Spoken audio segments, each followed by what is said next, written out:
Marietta, Ohio, United States. The town sleeps along the Muskingum like a cat curled against an old stove, but the Carter house at the corner of Green and 3rd never learned how. For 15 years, its basement door wore a chain the way widows wear a black veil, daily, stubbornly, without explanation. Evelyn Carter's one rule was never broken, even after the funeral lilies browned and the casseroles stopped arriving. "Do not open the basement," she'd say, voice like a snapped match. Tonight, the chain lies in a neat coil on the kitchen table, and the last Carter who promised her is out of promises. The key came by mail, no return address, just a thrift store postcard of a lighthouse and a single line in hand-trembling ink. "It's time." The stamp was from Columbus. The ink smelled faintly of linseed oil. Beside the postcard sat a tin of camphor, an antique flashlight, and a square of waxed cloth, as if someone were assembling a ritual or laying out tools for a confession. Down the hall, the basement door breathed cold through the weather strip, cooling the paint into a quiet crocodile green. People in Marietta remember the Carters for their hardware store and for Evelyn's church hat that overruled rain. They do not talk about the summer of the flood, or the night the coal chute jammed, or the way Evelyn always paused at the top of the basement stairs, as if waiting for a second set of footsteps to catch up. The house remembers, though. It remembers with pipes that tick like counting beads and joists that carry whispers the way a river carries silt, slow, inevitable, staining everything. The lock answers the key with a small, relieved sound. The door swings, careful as a stage curtain. Cold stone rises, lime, damp newspaper, the whiff of bleach that belongs to someone else's problem. The flashlight wakes the steps one by one. Old varnish, a scuff the shape of a panic, the chalky outline of a hand where no chalk should be. At the bottom, the beam hits a wall that isn't on the blueprints, fresh mortar, smooth as a bandage. There is something set into that new wall, lower than eye level, and just high enough to ask for attention, a rectangle of glass clouded by time. Behind it a silhouette leans, patient as a moon behind fog. The glass fogs, clears, fogs again. Everyone said Evelyn Carter's rule was about fear, or rumor, or shame. 15 years later, the Carters open the basement and learn it was about her. The chain still sits coiled on the kitchen table like a sleeping copper snake, and the key, pitted brass, teeth uneven, gleams in the oven light. Matthew turns it in his palm the way a man rehearses a sin. Joel studies the postcard again, thumbs grazing the inked words, "It's time," as if heat might smudge the command into something gentler.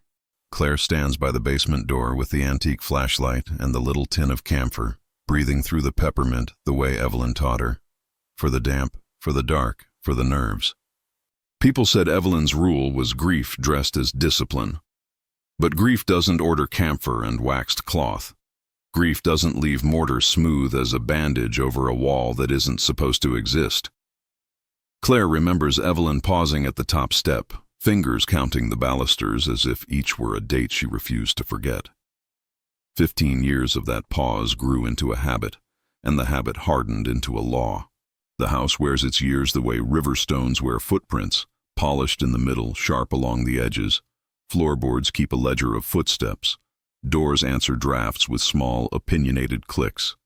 And somewhere under everything, water moves. Not rushing, moving. The coal chute is bolted from the inside. The sump pump, unplugged since the flood year, sits like a retired soldier who still sleeps in his boots. Matthew says they should open the door together. That whatever Evelyn feared was always meant for 3, not 1. Joel mutters about permits and blueprints and the absurdity of a new wall in an old basement. Claire cannot stop staring at the rectangle of glass half swallowed by mortar, its skin filmed with fog that clears in slow tidal breaths. If glass can breathe, she thinks, it can fog a name. Before we descend, do me one favor, so the story has witnesses beyond these walls. If you're watching in the dark right now, tap like so the house knows you're with us. And tell me your city and country in the comments. Some places answer stories faster than others, and I want to know which river is carrying you tonight. Now, flashlight on, camphor open, door unlatched. Let's see what the widow kept from the light. The door gives the room back its cold the instant the latch lifts.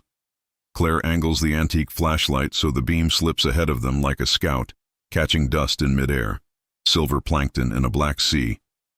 Matthew goes first, broad shoulders brushing the frame, the coil of chain rattling in his hand like a warning the house has already issued. Joel follows with a pry bar and the waxed cloth tucked under his arm. Claire steps last, the tin of camphor open in her pocket, its scent sharp enough to make the dark blink. Old varnish sighs beneath their feet. The steps are shallow, stingy with depth, as if the carpenter had feared the idea of going too far down. On the fourth tread, someone once slipped. There is a long scuff that begins in panic and ends in prayer. Claire remembers Evelyn pressing a thumb to that mark years ago, then withdrawing as if the wood had pressed back. Do not open it no matter what you hear. The words come to her now without a voice to carry them, and the stairs seem to count backward in response. The flashlight spills across packed earth, a concrete pad the size of a dining table, and the new wall, its mortar pale and tidy, as if poured from a sacristy. There is no reason for it to exist. It sits where the shelves used to line up. Claire can still map the ghosts. Canning jars labeled in stubby pencil, a jar of screws that smelled faintly of pennies, a paint can with a lid that hummed when tapped. All of that is gone. In its place, the wall wears one stark feature, a rectangle of cloudy glass set at chest height, rimmed in dark wood, like a picture frame that refuses to show its subject. We're not knocking anything until we know what load it bears, Matthew says. But the sentence has an edge he uses when he wants to sound like their father did, decisive, right, even when wrong. Joel kneels, presses his ear to the mortar as if the wall has a pulse. The flashlight throws his shadow up into a mountain, then thins it into the suggestion of antlers. There's air behind it, he says. Not a crawl space, a room. The word unspools like a rope into the dark. Claire approaches the glass. Fog blurs the view from the inside, not the air they breathe. She rubs the surface with the waxed cloth. The cloudiness resists, then thins to a dim window on... What?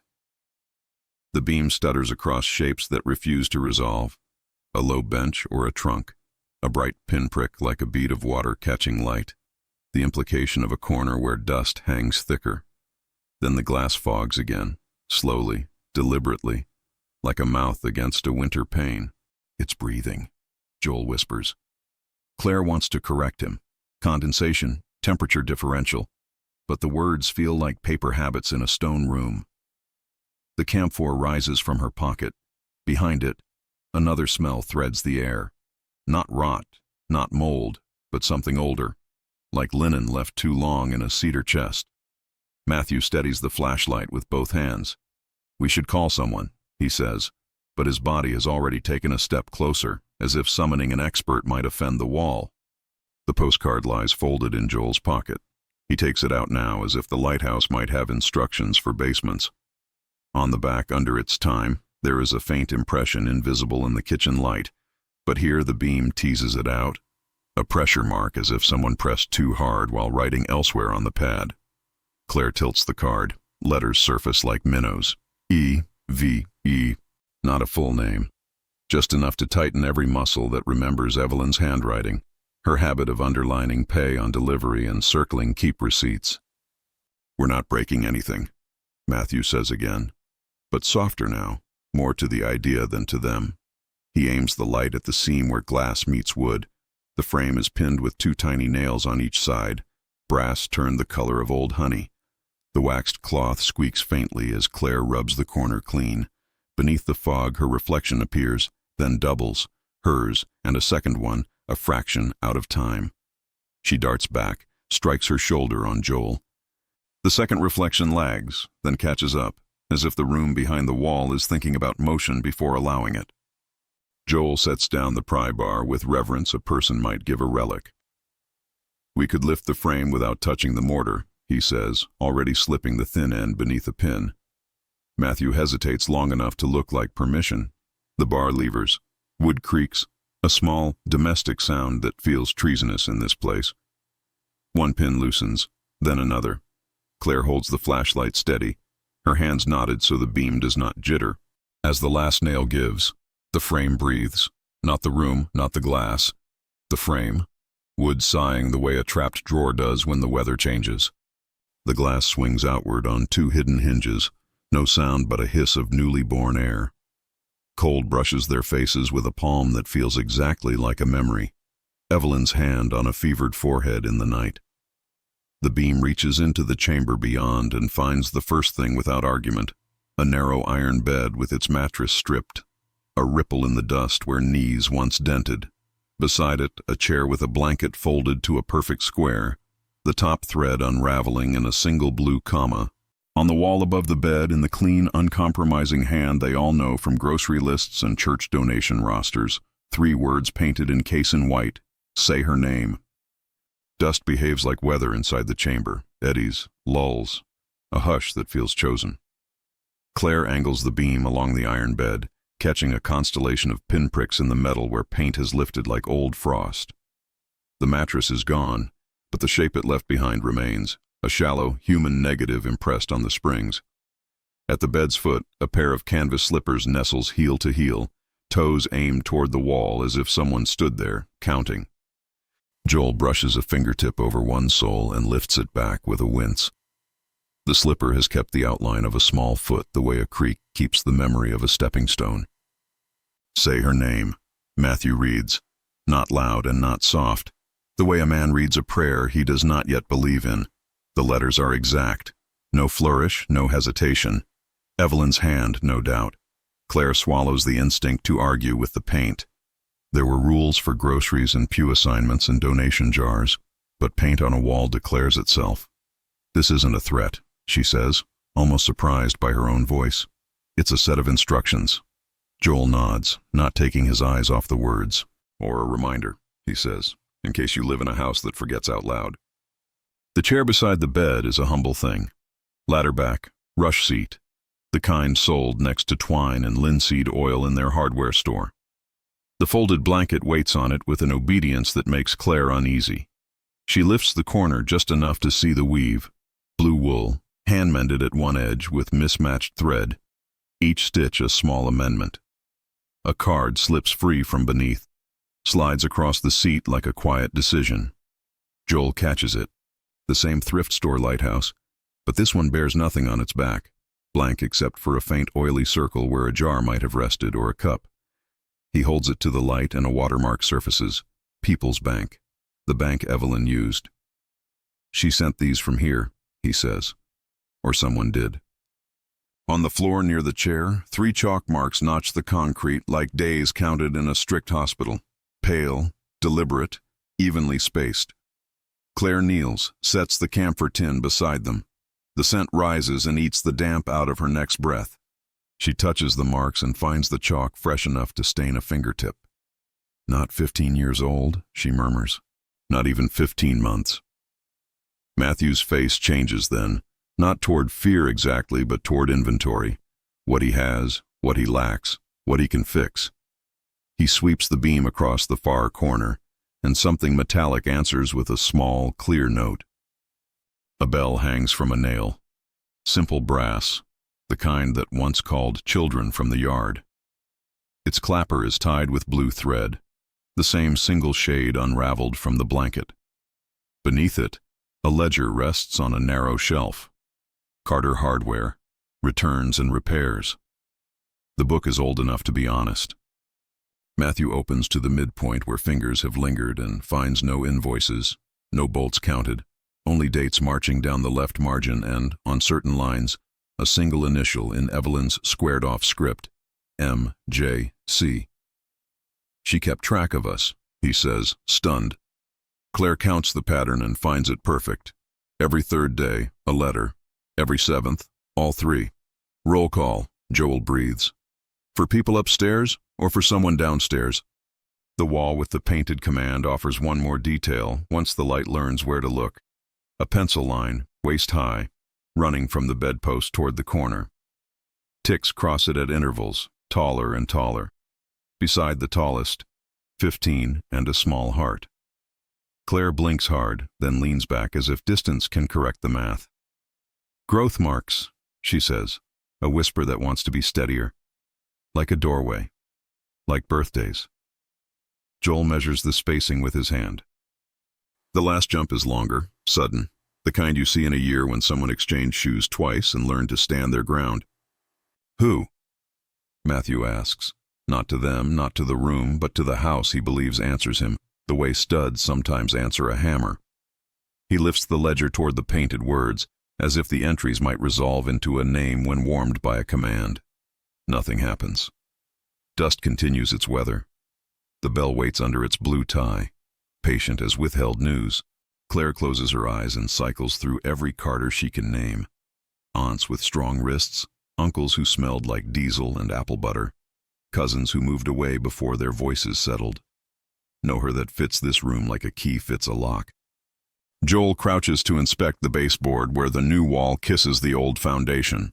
Mortar blooms there in an unbroken seam, but one pucker near the corner has a character, rounded, notched, a fingerprint in miniature. He presses his own thumb to it on instinct and finds that the notch is a press. Not an accident. Someone, Evelyn, tested the wet mortar with the same habit she used on cooling pies. He follows the seam to a small slot at ankle height, a deliberate absence in the solidness. A mail slot, but on the wrong side of a wall. He pushes a knuckle through and touches paper that resists like breath-holding.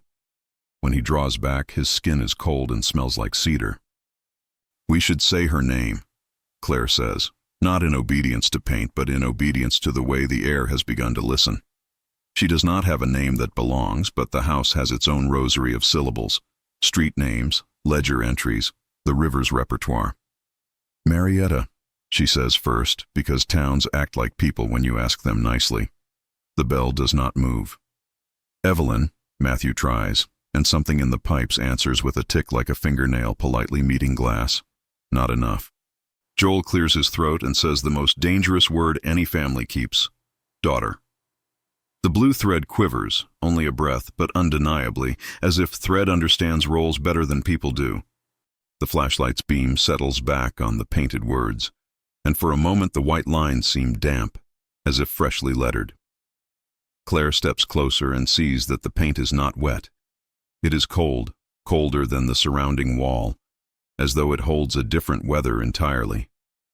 She brings her mouth within inches of the command without touching the surface and whispers a name that arrives from nowhere familiar, delivered like a postcard from a place she has never been. Mercy. The bell stirs once, the clapper kissing brass beneath its blue tie with a single silvery syllable, consent or warning or both. The house above them exhales through every register of wood, and the new wall, patient as a kept promise, gives back one small sound from the other side, a breath that knows it has finally been heard. The bell's single silver kiss refuses to echo. It goes inward, as if sound were a key turning where no one can see. Joel steadies the flashlight while Claire tests the air with the name again. Mercy. This time she feels the word come back to her palms, a soft pressure, the way a cat returns a touch by leaning into it. Matthew, practical even when the rules go strange, tears a narrow strip from the waxed cloth and knots it around the bell's tie to dampen any future sound. Part superstition, part triage. We're not waking the whole town, he says. But the line is only half about Marietta and entirely about whatever listens behind paint. The mail slot at ankle height will not let go of Joel's attention. He kneels and slides 2 fingers through the gap. Paper meets him with the crispness of new bills, not the drunk softness of basement damp. He coaxes out a packet bound in jute string and sealed with a smear of casein white, the same paint as the command. Claire uses the pry bar's clean edge to lift the seal without breaking it. Inside, 6 cards, each the same lighthouse at night, beam turning with print shop confidence. On the back of each, a single word in Evelyn's squared hand, 1 per card, a deck of instructions spread on the iron bed like a small sermon. Do not let them forget her. Who is them? Matthew asks the room, and the room gives back its usual weather. Claire thumbs the cards, feeling a grief she doesn't own bloom through the pulp. The cards don't smell like the basement.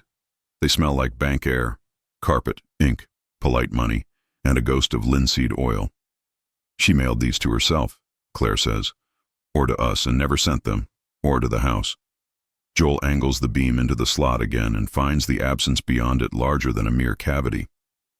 "There's a chute," he says. "Like the coal, but cleaner. Goes somewhere up and away. A private post for a private gospel." Matthew eases the ledger onto the chair and flicks through earlier pages, past returns and repairs, to the very first entry written in the blunt pencil of beginning. The date is the flood year. The ink trembles once, then not again. Beneath the line where price should be, Evelyn writes a sentence made of hardware words that know what they're doing. Replace door. Install chain. Move bed. Keep bell. A list. A plan. A blueprint drawn from the kind of fear that builds rather than flees.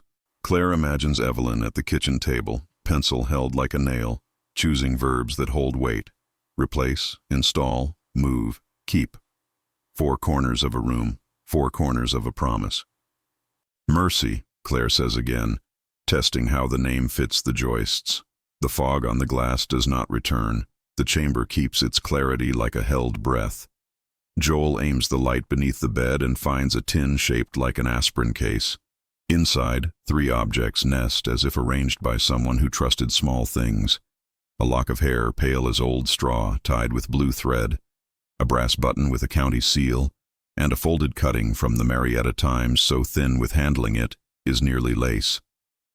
Claire opens the clipping with the reverence of a document clerk. No headline, only a quarter column about flood relief and the names of volunteers, with E. Carter and 4 names later, M. Carter. "Matthew?" Joel asks, but Matthew shakes his head.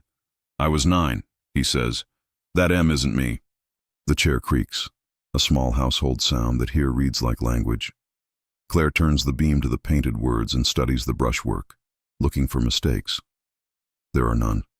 Whoever her is, the command insists on the present tense, and that is the most impossible part.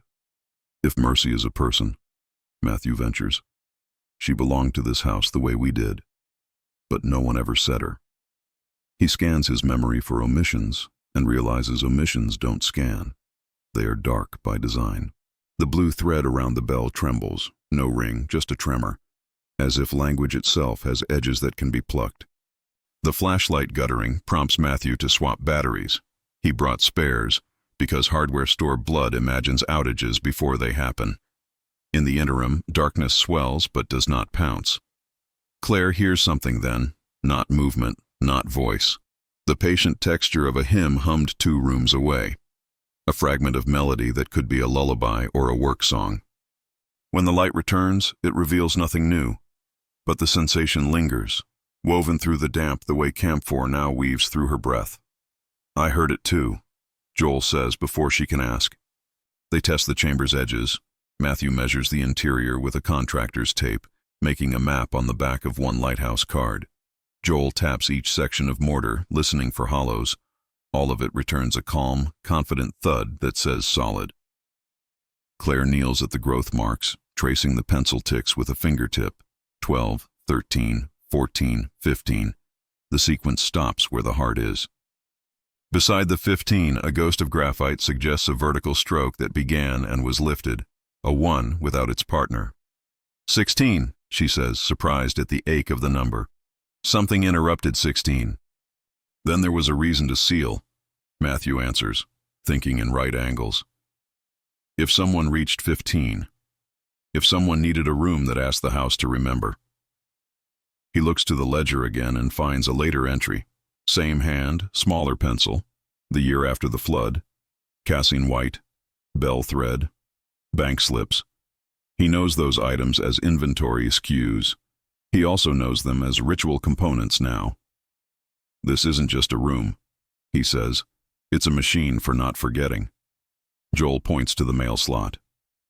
A machine with an input, he adds, and maybe an output we haven't found. Claire stands before the command and obeys it as if obedience might push light into the places where air has been carrying secrets. She says the name the way Evelyn might have taught it. Simple, without embroidery. Mercy Carter.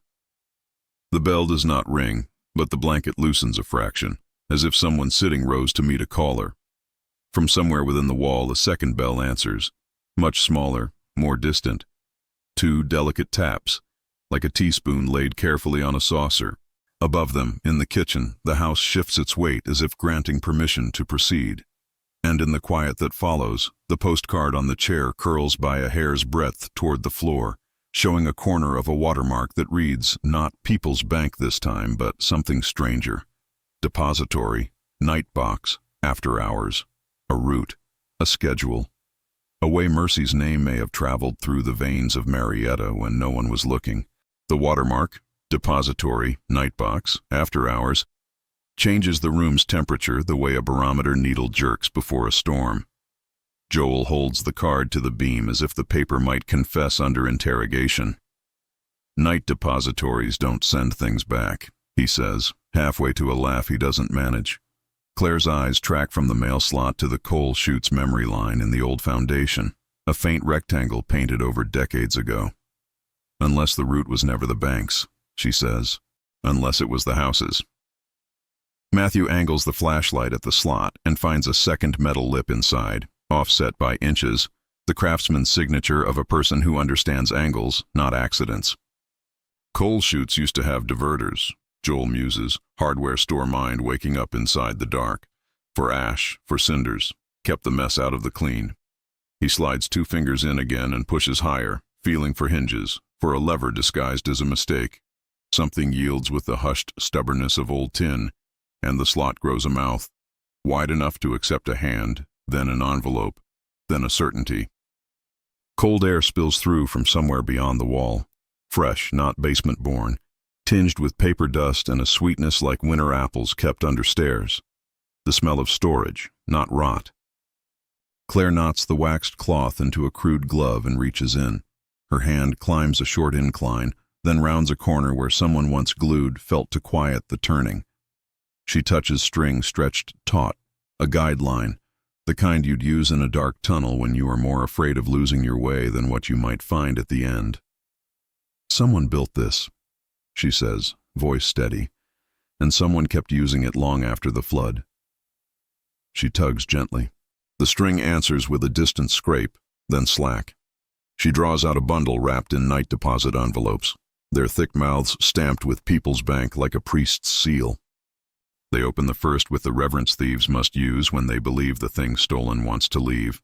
Inside, a folded grocery list in Evelyn's hand, salt, milk, casein, thread, blue, peppermint, and beneath it, a line that turns the list into a map. 2 taps if cold, 3 if hungry, 4 if afraid. The second envelope holds a hymn clipped from the church bulletin, the alto line underlined in pencil. The third, a photograph no bigger than a stamp, the ghost of a girl on the Carter back steps, chin tipped toward the camera with the distrust of someone taught that lenses can steal. The image has bled into sepia the way memories do when they choose what to keep. Written on the back, not a name, but a time. After hours. She wasn't locked away from us, Matthew says, the sentence assembling itself as the evidence stacks. She was kept safe from something else. He cannot finish the thought because finishing it would require naming the something. Claire lays the photograph on the iron bed as if the metal could ground it. The girl's hair is parted badly, a cowlick defying a comb, a detail so ordinary it breaks Claire's heart. Mercy, she says, testing how the face fits the name. The bell's blue thread gives the smallest shrug, like a yes spoken out of politeness and pain at once. Joel peers deeper into the chute with the flashlight wedged at his shoulder. The guideline continues into the wall, vanishing above a wooden elbow where hand-carved notches count inches like a ruler. Scored next to the marks are initials so small they read like secrets, EC and, on a later notch, MC. Evelyn measured, Joel says. Then Mercy did. He fits the pry bar beneath the baseboard and levers carefully until an access panel no bigger than a book tilts forward in his hand. Behind it, the tunnel rises, lined with tin and felt, angling toward the kitchen's eastern corner, toward the old milk door that was sealed when pasteurization got bold and delivery trucks got lazy. The milk door, Claire says, memory finding its footing. She pictures Evelyn's palm flat against that small, square mouth on summer mornings, the way her aunt lingered there like a woman listening to weather. She turned a milk door into a night depository. Matthew wants to object on behalf of building codes and decades and common sense, But the house overrules him with a draft that skates down from the kitchen vent and lands on the back of his neck like a clerical hand. "After hours," Joel repeats, as if the phrase itself is a key cut to fit half the locks in town. They work in practiced silence. Matthew braces the flashlight with a stack of paint cans that predate their memories. Claire feeds the guideline through her fingers to feel for knots, messages tied in code by someone who knew how not to write on paper when paper could be found. Joel follows the tunnel's incline until it reaches the limit of adult shoulders and leaves room only for a child's faith. He stops there, respectful. "Whoever built this meant it to be used from both sides," he says. "A courier route, a way to send and receive without being seen." Claire thinks of the hymn, 2 taps if cold, 3 if hungry, and places her ear to the painted command to listen for hunger's echo. The house chooses that moment to speak in its own dialect. Pipes ticking, joists settling, the front porch complaining to nobody about a nail. Beneath all that familiar talk, a different register threads through, low and deliberate, the soft, patient knock of something acknowledging a schedule. 2 taps. The bell does not ring. The blue tie holds. But the clapper quivers with the effort of obedience, and the word cold slips into Claire's mind with the quiet authority of a label finally put on the right jar. She reaches for the blanket, blue wool, mended, and unfolds it across the iron bed in one smooth motion as if making a bed for the first time in 15 years could make time practical again. "We hear you," she says to the paint, to the tunnel, to the girl in the sepia leak. "After hours is now." Matthew opens the camphor and places it on the shelf beneath the bell, the scent shouldering the damp back a pace. He writes, for the first time in that ledger since the store stopped carrying lamp wicks, in a hand steadier than he feels, M.J.C. present. He sets the pencil down and looks at his family, the kind of look fathers use when they're about to invent a tradition. "We keep the schedule," he says. "We answer the taps. We send what the room asks for, and we wait for what it sends back." Joel folds the envelopes into a neat stack beside the blanket, and Claire, standing before the painted command, whispers the name like a guard word and a welcome both. "Mercy." From the tunnel comes the sound of felt stroking tin, gentle, persistent, the music of a root waking up after a long, obedient sleep. The first reply comes small as a moth. Joel feeds a square of bread wrapped in waxed paper up the felted chute, and the tunnel answers with the polite friction of tin accepting a message. A minute later the line trembles, retreats, and returns a ribbon of blue thread tied in a quick sailor's knot. Acknowledgement, not thanks, but close. Claire lays the ribbon beside the ledger like a specimen. 3 taps for hungry, she murmurs, recalling the list. The bell remains muzzled by cloth, but the clapper leans toward brass as if listening harder will eventually become ringing. Matthew studies the ledger entries that mention bank slips and casein and realizes the handwriting tightens on months the river rose. When Marietta floods, the stories change first, he says, half to the iron bed, half to the command on the wall. He flips to the very back page and finds a column that isn't inventory at all, but weather. Barometric scribbles, dates. The word lull circled 3 times in a row the week after the flood year's anniversary.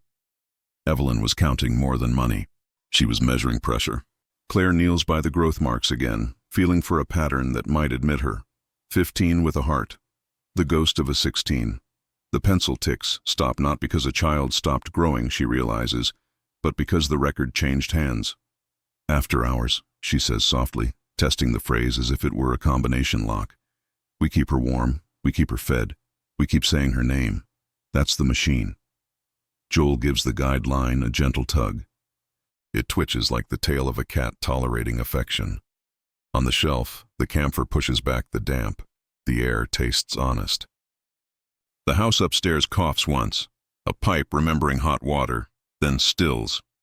Through the chute, 2 quick kisses of felt against tin arrive like punctuation. Cold. Claire tucks the blanket tighter over the iron bed and places a peppermint on the chair with the care one usually reserves for medicine. "For nerves," she tells the room, repeating Evelyn's lesson. The felt whispers. The peppermint vanishes. On the bed, dust shifts as if a knee chose a new angle. "We're not alone down here," Joel says, and the sentence does not argue with itself. Matthew tries logic against a wall that prefers stories. Them, he says, touching the lighthouse cards. Do, not, let, them, forget, her. Them could be the county, could be church ladies with opinions, could be the flood board, the ones who decide which houses get bought out and which get left to sag. He looks at the photograph again, girl on the steps, chin at war with a comb, and thinks of lists with names, and who gets erased first when a town requires neatness. Or them is us, Claire says gently. People with dinners to cook and rents to pay and no imagination for rooms like this. The tunnel breathes, and this time the guideline carries weight. Joel draws in a parcel wrapped in brown paper and twine so old the knot slides like a well-remembered song. Inside, a small tin labeled linseed oil and a page torn from a hymnal with the alto line penciled heavier than the rest. On the back of the page, a new hand, careful, rehearsed, learning the square corners the way a child learns sidewalk boundaries, writes, "Can you hear me?" The letters lean shyly, taller as they reach the question mark. Claire touches the words with the back of her finger, as if anointing a fever. "Yes," she says aloud. "Yes, Mercy. We hear you." Joel slides the hymnal page under the camphor tin to keep it from wandering. Matthew, who has never prayed in handwriting, sets his palm on the ledger and writes beneath present, "We hear you, after hours." He underlines the words once, the way Evelyn would have underlined keep receipts. The pencil lifts with a small victory squeak, and for a moment he imagines he can feel heat under the paper, as if a palm pressed from below in reply. "If this is a courier route," he says, thinking in the straight lines of ductwork and invoices, "then there's a destination. The milk door goes to the porch. What does the porch go to?" Claire leads them up, not to break the mood but to map it.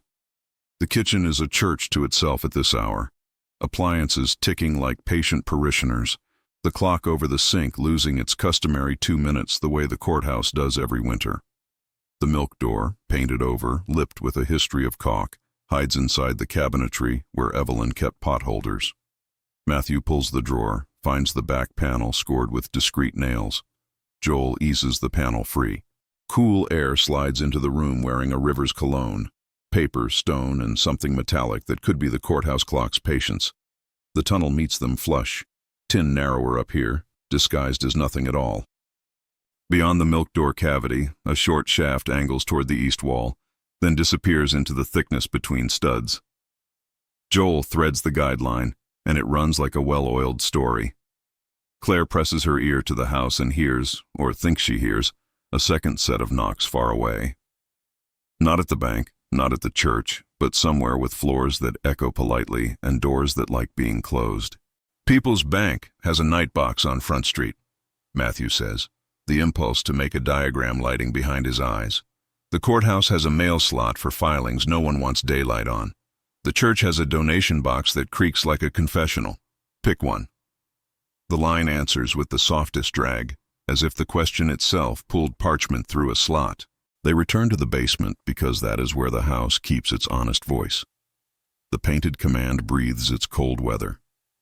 Claire stands before Say Her Name and obeys, not because paint told her to, but because a girl wrote, "Can you hear me?" with a courage that deserves more than quiet. "Mercy Carter," she says. The bell, still muzzled, bows its head. 4 slow strokes arrive through the chute, afraid, spaced like a person doing arithmetic while walking in the dark. Matthew reaches for the ledger with fingers he trusts more than thoughts. "Then we inventory fear," he says simply. He writes a list that is not hardware: door, blanket, hymn, light, names. He looks at his family. We keep the schedule. We answer after hours. And we find out who taught Mercy to be afraid of sunlight. From somewhere along the route, whether bank or church or courthouse, the felt whispers again, and the guideline tightens as if the whole town has decided to test whether its memory can still carry weight. The guideline goes tense as wire. Claire anchors it around her wrist the way nurses tie off a vein, gentle, certain. 4 measured strokes had spelled afraid. Now a hush swells between the ticks of the house, A hush with posture. Matthew sets the ledger open on the chair beside the bell and prints 3 names in the column where Prices once lived. Matthew Carter, Joel Carter, Claire Carter. Underneath, he writes the only sentence that has ever felt like a receipt for a life. We remember. The pencil's tip breaks on the last R, and the sound is small but decisive, like a clasp finding its catch. What happens after afraid? Joel asks, not to hurry the room but to give it choices. The tunnel answers with movement that isn't a tap, felt kissing tin in a continuous glide, a parcel coming home the long way. He draws it through the milk door elbow and into his hands. A heavy envelope sealed with white, the seal pressed by something that left a faint, circular halo. The courthouse clock? A jar lid? Claire slides a finger under the flap. Inside, a sheaf of carbon copies, onion skin thin, bureaucratic blue, typed forms stamped County Orphanage, admission, transfer with lines for name, age, disposition. On 3 of them, name is blank. Disposition reads, relocated in a hand that likes decisions. On the 4th, the typewriter stutters on mercy and stops. No stamp, no date. The carbon has been handled so often the letters float like moths. The paperwork is not proof enough for a house, but it satisfies Matthew's need to see the bones of a story. Evelyn kept Mercy off their lists, he says slowly, tasting the fact before accepting it. She built a route around every slot they owned. Bank, church, courthouse. She gave Mercy a schedule and a room and a name nobody could file. He places the forms beneath the ledger as if to shelter them from drafts and conclusions. The bell tilts its muzzled head the way a listener leans toward a soft-voiced witness. The felt whispers again, not from the tunnel this time, but from behind the new wall. Inside the chamber's unlit corner, where the beam has refused to decide on a shape since the first hinge gave. The sound is a hand smoothing cloth on a bed one last time, a ritual that belongs to nurses and the careful dead. Claire turns the flashlight and the room obeys, releasing the last of its ambiguity with a patience that feels taut. The blank corner is not blank at all. It is a door painted to pretend it is wall, case in white feathered into mortar, a seam that hides by behaving. At knee height, a brass escutcheon waits in plain sight, unseen because everyone had been looking for secrets higher up. We're not tearing, Matthew says, already kneeling. He presses the pad of his thumb to the escutcheon and finds it colder than the paint around it, colder than the words on the wall that keep their own weather. The shape beneath the paint is a keyhole widened into a slot. Not for a key, for a card. Joel places one of the lighthouse postcards in Matthew's hand without being asked. Claire lifts the bell's cloth just enough to let courage breathe and not enough to invite alarm. The ritual assembles itself. Card, camphor, hymn, name. They have every piece the ledger listed that year after the flood. The postcard slides home with a swallow. The wall answers with a deep, courteous click, the sound institutions make when visited by someone who knows the hours. Camphor moves the damp back another pace. Claire hums the alto line Evelyn underlined, not because she is a singer, but because someone asked years ago and never got told no. When the last note rests, she speaks the command with no filigree and all of its weight. Mercy Carter. The seam acknowledges her with a shiver. Paint releases paint. A narrow panel pivots on concealed pins, letting the room inhale a square of air that hasn't been part of the house in 15 years. Cold arrives the way truth does in towns that prefer gossip, quietly, with receipts. The opening is no bigger than a child could pass, but the flashlight travels where bodies cannot. It finds scuffed linoleum, a chipped enamel basin with a blue ring, a shelf holding peppermint tins nested by date, the last one only half full. Above the basin hangs a mirror covered in muslin. Claire reaches in and loosens the cloth with 2 fingers cross-hatched by dust. The fabric yields. In the beam, the glass from the hook, clouded, faithful to its habit. Only this time the fog clears from the inside first, as if the mirror has remembered its job and the room has remembered its resident. A face arrives the way a shoreline does, when fog decides to show you grace. First a suggestion, then features placed exactly where love would put them. Not corpse, not photograph, not the hungry dramatics of anything that feeds on fear. A girl in the mirror, hair parted badly, a cowlick still in evidence, chin tipped with the practice of having learned not to flinch at lenses. 15, and on the verge of 16 in every way that counts, shoulders negotiating with height, eyes measuring rooms for exits and songs. She is not behind the glass so much as held by it, the way a name is held by a mouth, faithful, present, waiting to be used. Claire doesn't step back. She steps closer the way people do when they recognize themselves in a story they weren't told they belonged to. "Mercy," she says, and the mirror fogs in the shape of a breath that could have been a laugh if it had permission. The bell gives one tiny, grateful ring beneath its cloth, not a peal, a thank you that respects sleeping towns. Behind them, the guideline draws itself tight without complaint, then slack, as if the route has decided its freight is delivered. Joel lowers the pry bar like a man removing his hat in church. Matthew touches the ledger, leaving a thumbprint beside present that will never lose its oil. On the shelf, the peppermint tin that was half full is suddenly one candy fewer. The room resumes weather. Dust settles where gratitude has finished speaking. The mirror keeps her, not trapped, not punished, keeps her the way a vowel keeps meaning, necessary, articulate, capable of being said. Claire ties the blue thread from the first sailor's knot around her own wrist and around the guideline, a loop made of vow and route. "We don't unbuild what Evelyn built," Matthew says, voice low with a responsibility that fits. "We keep it. Door, blanket, hymn, light, names." Joel nods toward the seam, respectful. "After hours," he adds. In the mirror, the girl breathes once more, a patient, practiced breath.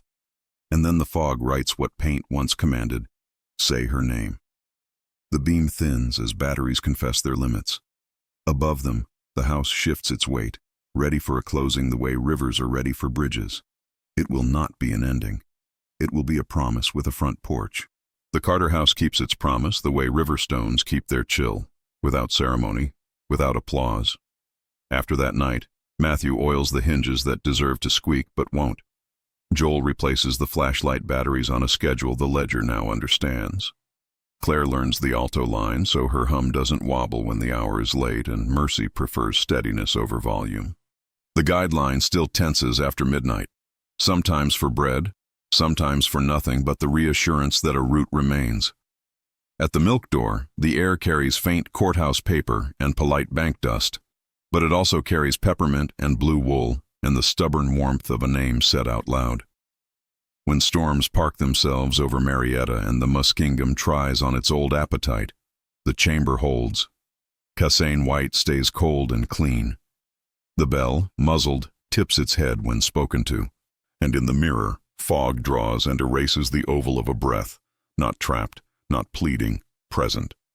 Some afternoons, Claire swears the growth marks along the wall have darkened, not lengthening exactly, but choosing visibility the way a scar does once you've named what it's from. Some evenings Joel hears felt whispering up the chute when no parcel follows. He calls it weather and writes it down anyway. Matthew has begun a new column in the ledger beneath present. Witnesses, not just their 3 names, but others who deserve to carry the root in their pockets.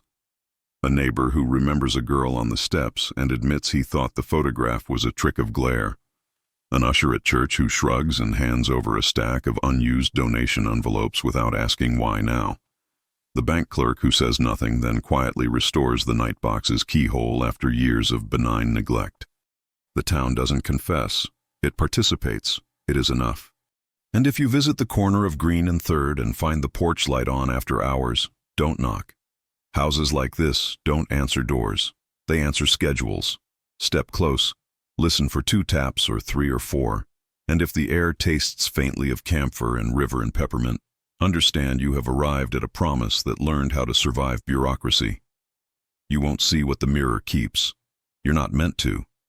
But if you stand long enough, you will feel the way a name steadies a room. So leave yours in the comments with your city and country.